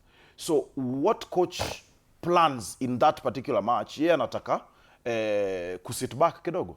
Anataka kujaribu kuwin hizo balls hapo katikati. So that time hata kutumia, hata kuita, because yeye wewe ni wa passing, wewe ni wa, but uwezi ukawini ball. So kuna hizo aspects nyingi sana. Unapata ule fullback ana uwezo mkubwa wa kucheza as a winger kuliko yule the actual winger, because that fullback ana uwezo wa kuleta crossi, na hiyo ndio game unataka kucheza hiyo siku. So kuna hizo aspects. Arajo, welcome back. Karibu sana. We were talking about the junior starlets facing South Africa, whereby the match will decide if you are qualifying for the tournament, and now also the 27 days to AFCON. I think I'll start with the banning issue, what coach was saying. Yeah. Well, many has been said about the collapse in the national team, and more so the team that is traveling to Morocco. I feel that there's a very big de-link. I feel that our team is not really prepared psychologically. I feel that there are certain players who need to be in that team. I like what coach was what he alluded to earlier when he's trying to explain that, you know, you have a player who perhaps might not fit in the players, in the coach's program or the way they play. But for heaven's sake, you're having a player who is playing top football. Why don't you have him in the team? Regardless of how she plays, why don't you just have him in that team? But I normally don't hit on coaches before a tournament. You name your team, name whoever you want to name, but the results. I foresee a disaster in Morocco for our ladies. Their payment has not been done. Yesterday I had a call with the FKF CEO on Radio 47, and he confirmed the same. I feel the government needs to do something. The FIFA series, their allowances have not been paid to date. For me, I feel that is a big problem as we move into the tournament. The other thing I feel was a letdown is initially when the tournament was scheduled, I think for April, we were scheduled to go to Europe for our friendly matches or our build-up. So far we've not gone anywhere. I think our preparation is somehow shambolic. Going by the initial plan, I think we are doing a disservice to these ladies. Excuse me, keeping them home, yet they ought to be somewhere preparing. I'll go back to the first point. If the team gets a disaster in Morocco, then the coach will have it very rough. She will have it very rough because she's made her decisions. And I will stick by her decisions because she's the coach. Yeah. But the moment there is a disaster, I will take you on. I will take you on. There's this time, I think when we were playing in the qualifiers, there's a match we played against, was it Tunisia? When we played in Nairobi and picked a draw. I was on her case. And I gave my reasons why I was on her case. She had several players she had named in the team and she did not play them. Yet we could not even take a shot on goal. And we had the best strikers from Tunisia, the best strikers from Egypt then, and they were on the bench. I was vindicated in the second leg. Is it Shilaswa? The lady who scored. The lady who scored the winning goal did not play in Nairobi. And these are among the players that I highlighted and said, why is she not playing? So guys, once again, I wish the team all the best. I'm currently having a campaign for them to be paid. I need them to have no reason. Yeah. I need them to have no reason. Yes, to have no reason of not performing. But if they don't perform, it all boil down to the coach. The selection you made. If there's a Kenyan anywhere who can help this team, why not have her in the team? But once again, we're a coach, all the best. Beldin with the team, nyi endeni to Morocco, lakini mukinyoroshwa. I'll be on you. Oh, sorry, you wanted to say something. Yeah, don't you think that considering the fact that they're in the group of death, with the no, that one is not. That one is not an excuse. You guys are pushing too much. We are not going to take that one. No. You guys are putting we too are much pressure. No. Wait. Arocho usually says that if a team reaches there, hakuna mnyonge. Ngoja kwanza. We might lose against Morocco, but the way that we play, you know, you can lose, but when you look at the way the team played, you say, okay, guys, we might not go to the second round. Yeah. I'm not expecting them. We can say, wali to feel. I'm not expecting our ladies to win that trophy. You know, I'm also not putting it up. But let's see. I'm looking at the way they're going to play. If we are thrashed and we didn't play well, then it's up to the coach to explain that to us. You understand? Because we are not going for that tournament just to participate. The last edition, we were just participants. This time around, we must make a statement. Yeah, sure. And that's what I'm saying. I have no problem with the way you select your team. And that's why I normally don't have an issue with McCarthy whenever he names his team. I'm among the few guys who never bashes McCarthy. But when you don't perform, this is a national team. It's not your house. Yeah, sure. You wanted to say something? No, just us. Yeah, the group yeah, of she was trying to discredit my notion. In the group of death. I also still remember the junior Starlets will be facing South Africa.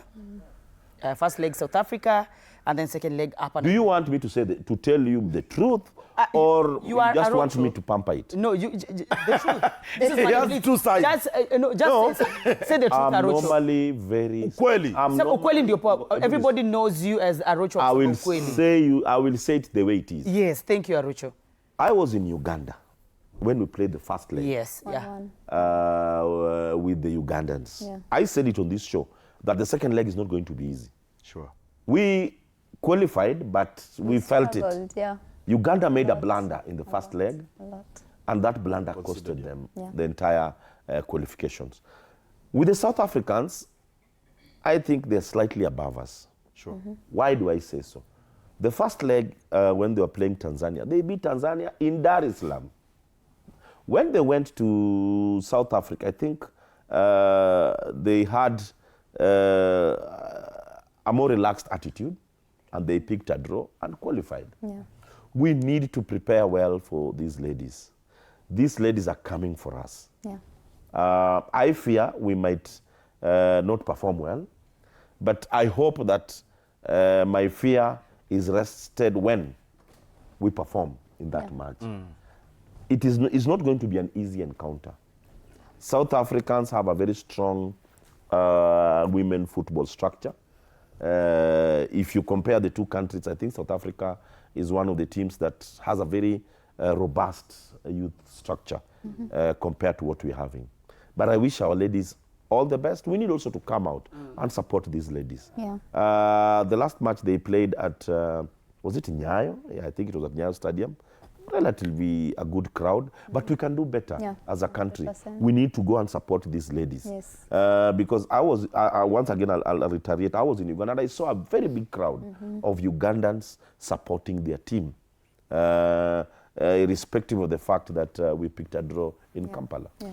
Well, we are wishing Junior Starlets, also wishing Harambe Starlets all the best when they go to Morocco. And thank you so much, Arocho.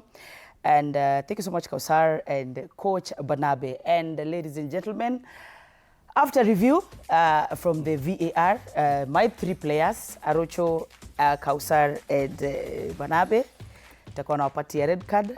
Sisi wote wanatoka kwa uwanja. It has been Monday Blitz. Thank you so much. See you next Monday from 8 p.m. I am Katela Vesi. A very good morning to yourselves.